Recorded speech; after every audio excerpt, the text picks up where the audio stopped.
Shabbat Shalom. So the story tells us about two women, determined, smart, diametrically opposed women. One is beautiful and one is ugly. One is magnanimous, the other is vindictive. One is beloved and the other is hated. And that is essentially all we know about them in spite of their prominence in the story. For a long time, I didn't even notice their shockingly underdeveloped personas. I never thought to question the absence of the fullness of their humanity. I might have felt a vague dissatisfaction with their unsophisticated portrayal, but that was it.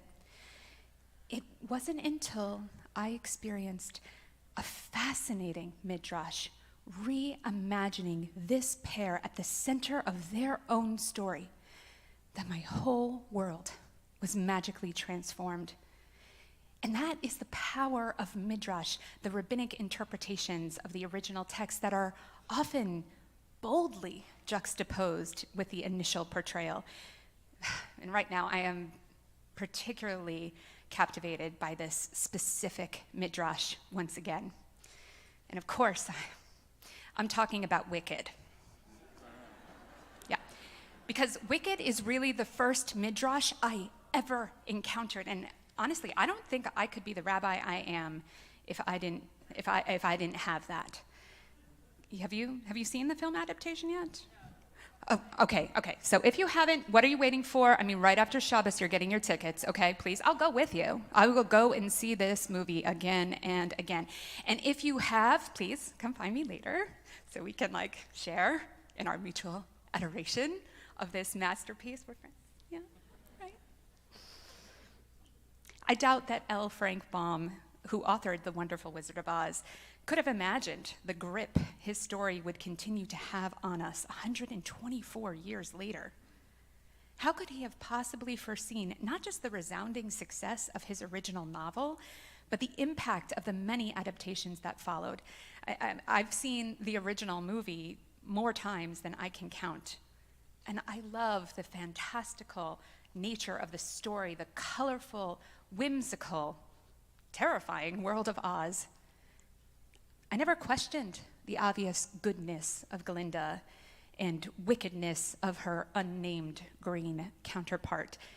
I mean, it wasn't exactly a subtle aspect of their characters. It's right there in their names, literally Glinda, the good witch of the north, and the green one is known as the wicked witch of the west. It's really the only thing we know about them. But Gregory Maguire's book, published 95 years after L. Frank Baum's classic novel, twisted the well-known tale into something totally unexpected. He audaciously reinvented these beloved characters, contradicting most of what we had assumed about them from their original depiction. And when I read that book, it was a revelation. I simply didn't know you could do that you could take a character and make it your own. It feels deliciously subversive. And then, when this musical theater kid got to see the original Broadway cast in Wicked, I mean, I nearly melted from the intensity of my obsession. I'm telling you, I've listened to that soundtrack more times than I think is healthy for any one human being. I have been utterly consumed by this latest film adaptation starring Cynthia Erivo and Ariana Grande. It has gripped me in a way that is hard to describe. Yes, the magnificence of their voices is undeniable, but I am so in awe of the relationship they created between one another, both on and off screen. I admit I have indulged in a Wicked-only stream of content since I saw the film, and I can reassure you it's the best corner of the internet. So how could I possibly read this week's Torah portion, Parshat Vayetze, without aching for a similar reimagining for our matriarchs, Rachel and Leah? We meet these two important women for the first time in this Parsha, and we think we know them well. But the Torah is actually pretty stingy in the information it gives us about Leah and Rachel. The insight we have into their characters is mostly limited to the ways in which they are essential in the storylines of the men in their lives, their father Lavan and their husband Jacob.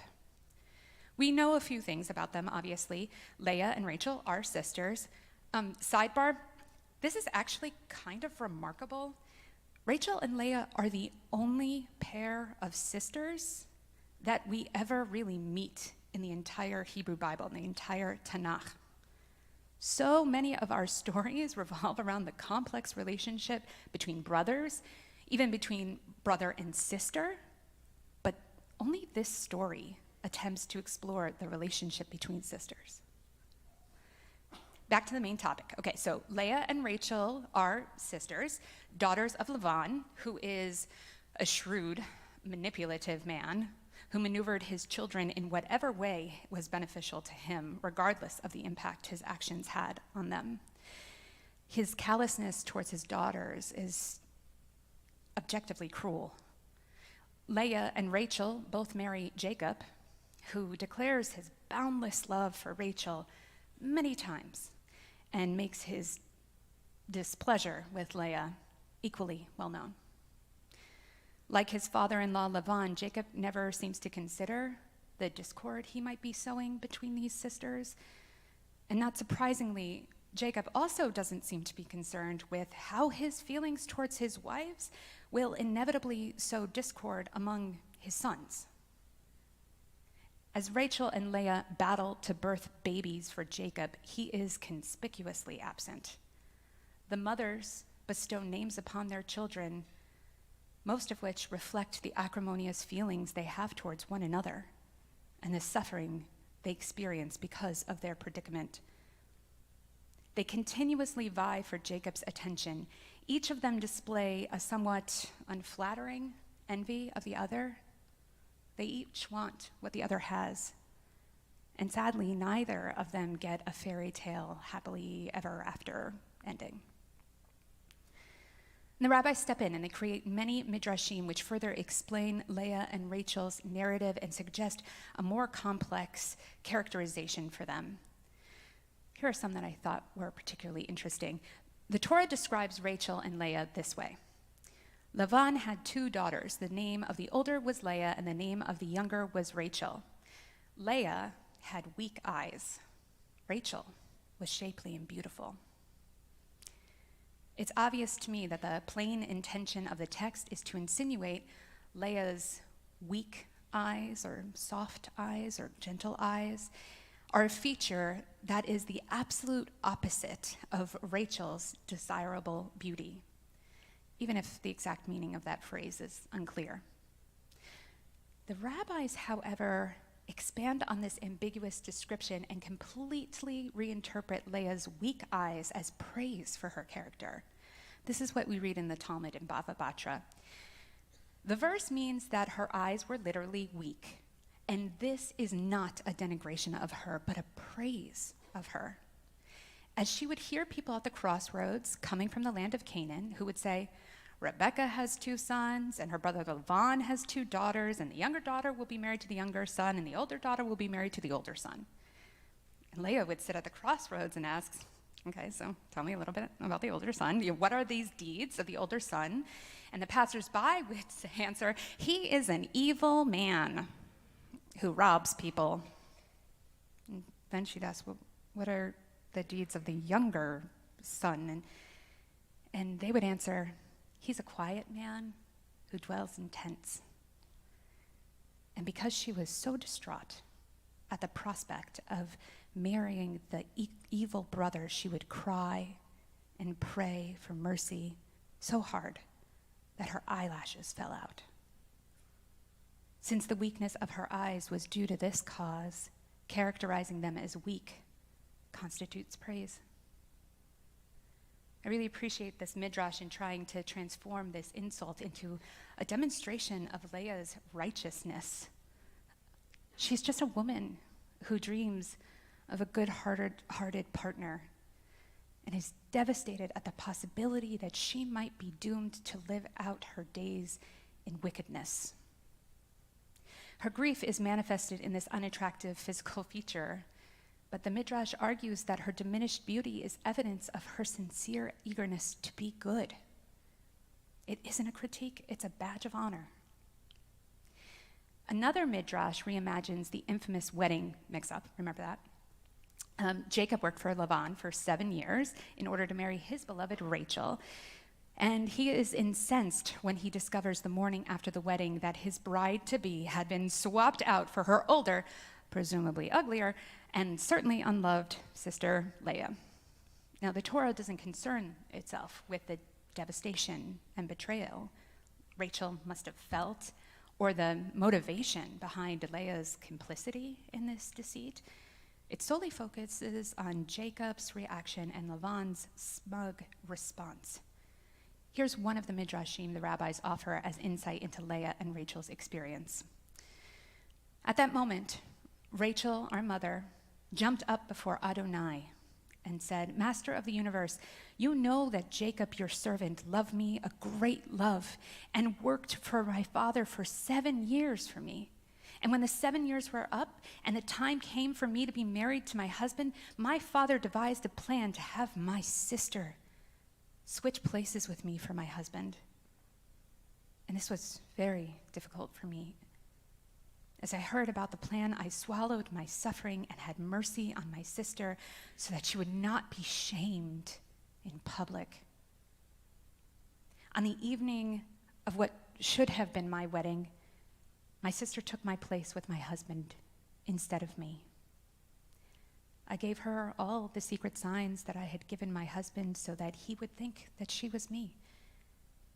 And not only that, I laid under the bed where he laid with my sister, and when he spoke with her, she was silent, and I answered, each time so that he wouldn't recognize her voice.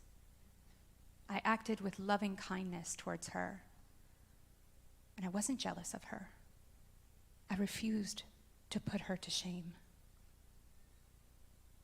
What a stark contradiction to the relationship between these sisters in the Midrash and the one that the Torah portrays. Pretty much every interaction between Leah and Rachel in the original text is laden with bitterness and competition and jealousy. But in this Midrash, we see a different possibility, that perhaps these two women loved each other and sacrificed for one another. Perhaps they weren't locked in some cruel, unwinnable battle with one another. Instead, maybe they protected each other as they both tried to navigate a world that rendered them mostly powerless. Another midrash imagines Leah reciprocating this consideration for her sister. In the Talmud in Tractate Berachot, we read, Rav Yosef cited the following verse, "And afterwards Leah bore a daughter and named her Dinah." What's meant by the word afterwards?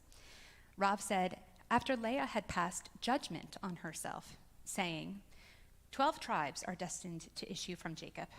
6 have come from me, and 2 from each of the handmaids, making a total of 10. If this child I am carrying is a boy, my sister Rachel will not be equal even to one of the handmaids. Immediately, the child she was carrying was transformed into a girl. So, setting aside, for our purposes, the misogynist assumptions implicit in this text, we see that Leah is protecting Rachel, sacrificing her own desires to spare her sister from the public humiliation of a diminished social status. It is tragically ironic that Rachel, who so desperately yearns to be a mother, dies giving birth to her second son, Benjamin, the son that Leah prayed she would have. And there are other really fascinating midrashim about these matriarchs. And even though the rabbis add nuance and complexity to the characters of Leah and Rachel through these interpretations, nothing I found did what I wanted it to. None of them were wicked enough, if you know what I mean. So this theater rabbi, decided to create my own midrashic monologue, which I humbly offer to you as my interpretation of part of Rachel and Leah's story told through the perspective of Leah's gentle eyes. It's true, my sister and I didn't always get along, but we were much more alike than some others would have you believe. Were we competitive? Yes. Okay. Were we jealous of each other? Obviously. But, having a sister isn't easy, and that's without being married to the same man. But I loved Rachel. For all of our differences, I loved her, and she loved me. Regardless of whether we were fighting or felt betrayed by one another, we still knew that we would always be there for each other. I miss her so much. I was by her side when she struggled to give birth to Joseph, and it was utterly terrifying to watch her endure such pain.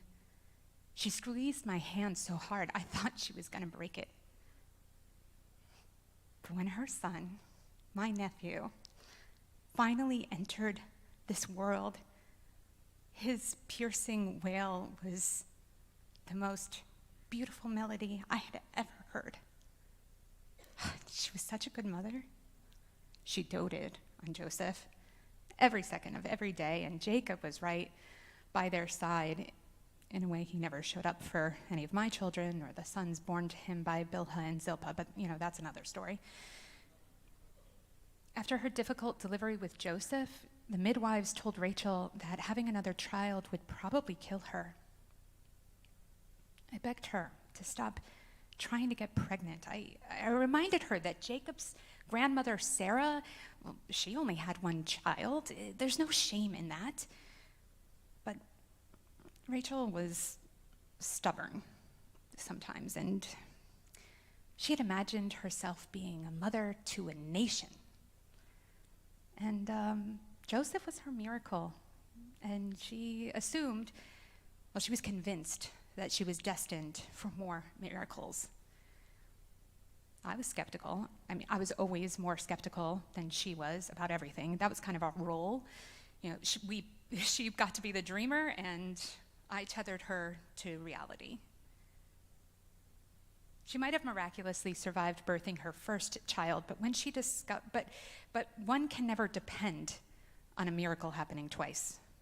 And when she discovered she was pregnant with her second son, I felt nothing but dread. And she didn't admit it, but I saw how her body was weaker than it had been with Joseph, how tired she was, how little she could eat, how, in spite of her most ardent efforts, she just wasn't physically capable of even tending to her son. And Jacob, for all his declarations of love, seemed to ignore Rachel's fragile condition.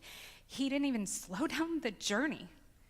Traveling is hard on anybody, but it's particularly grueling and dangerous for a woman in the midst of a difficult pregnancy. Maybe he didn't want to recognize how bad things were getting, or maybe he naively thought that if we pressed on, that we could make it to our destination, where Rachel could safely deliver her child in a proper home. And maybe he was just too arrogant, confident that God would never allow something to happen to his beloved wife and her child. But he was wrong. He was so wrong. And I will never forgive him for that. When Rachel went into labor, it was too early. We all knew it was too early. The baby was coming too soon, and I just tried to hide my panic and send for the midwives.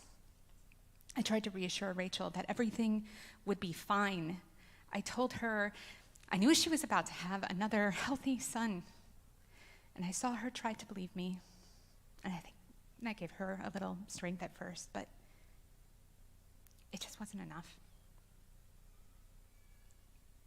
And this time as she labored, she was too weak to really even hold my hand, let alone break it. She was pale. She was so startling how pale she was. And and the hours of agony dragged on with no sign of it relenting. After a particularly prolonged stretch of pain, she turned to me and commanded that I look into her eyes, her strong and beautiful eyes.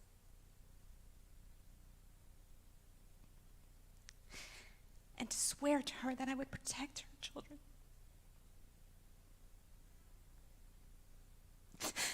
As fiercely as I protected my own. She knew she wasn't going to make it. I knew it too. But I didn't want to believe it. I told her to put those thoughts out of her mind. She was so close to bringing this child into this world, but she just snapped at me impatiently and said, "Don't lie to me. I don't have much more time, and I can't die until you promise me this." Of course, I said to her, of course I will protect your children. And then I told her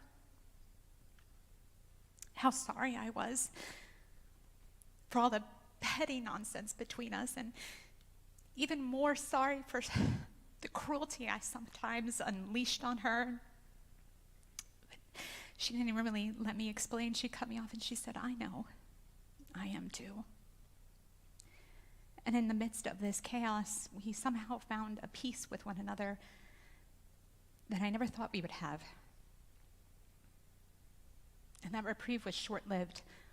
Another wave of pain gripped her, and she cried out in this terrifying, unrecognizable, kind of inhuman sound. She struggled to breathe, and the midwives told her she needed to push one more time, and she summoned every last bit of strength, and she pushed it. And suddenly there was that glorious melody of a newborn's wail. And for a moment, I almost believed that she had been right all along, that this would be another miracle and she and her son would survive. But then her hand slipped from mine. Midwives worked quickly in vain to try and stop the bleeding. One of them handed me Rachel's son, and I placed that beautiful baby in her arms, and she looked at him and whispered his name with her last breath. And she was gone. She was just gone. The day we buried Rachel in that foreign, unfamiliar soil, I couldn't stop thinking about how lonely it would be for her there. How devastatingly short her life was, how painfully unfulfilled her dreams would be, and I was overcome. I cradled Benjamin in my arms and began to speak over Rachel's grave. My sister wanted nothing more than to be a mother, I said. A mother, not just to one or two children, but to an entire nation. So we will give her in death what she couldn't achieve in her life. From now until the end of time, all of our children will be her children too. She is Rachel Imenu, Rachel, our mother.